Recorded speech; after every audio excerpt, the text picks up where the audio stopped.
বার্ষিক ক্রীড়া প্রতিযোগিতার পুরস্কার বিতরণ অনুষ্ঠানের প্রধান অতিথি রূপগঞ্জের এমপি দানিশ শীষের কান্ডারি আলহাজ মুস্তাফিজুর রহমান ভূঁইয়া দীপু সাহেব এবং অত্র বিদ্যালয়ের শিক্ষকবৃন্দ, ছাত্রছাত্রীবৃন্দ এবং নেতৃবৃন্দ, আসসালামু আলাইকুম।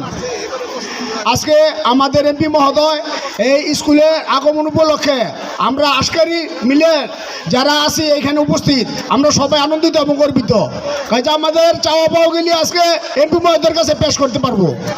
এই মিলটা, এই স্কুলটা বহুদিন যাবৎ জরাজীর্ণ অবস্থায় আছে, এটা আমরা সবাই দেখতে পাচ্ছি।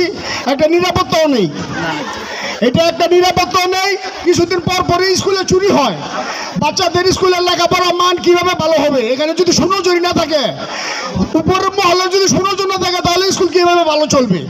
তাই আমরা ওয়ালটা এবং যে ওয়ালটার কথা বলছে আমাদের আমিরুল ভাই, ডিমাইগ্রেশন ওয়ালটা, এটা সম্পন্ন করার জন্য এমপি মহোদয়ের কাছে আমি জোর আবেদন জানাচ্ছি এবং স্কুলের সার্বিক উন্নয়নমূলক কাজগুলি করে দেওয়ার জন্য এমপি মহোদয়ের কাছে আমি জোর আবেদন জানাচ্ছি। এই স্কুলে উন্নয়নমূলক কাজ বলতে কিছুই নেই, আমরা সব দেখতে পাচ্ছি নিজ চোখে।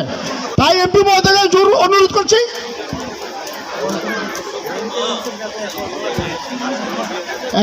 সামনে একটা গেট আছে, গেটটাও করে দিতে হবে।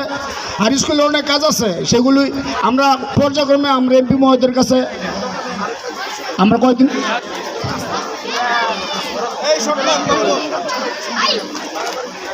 আচ্ছা, আমি আমার বক্তব্য এখানে শেষ করলাম। আসসালামু আলাইকুম।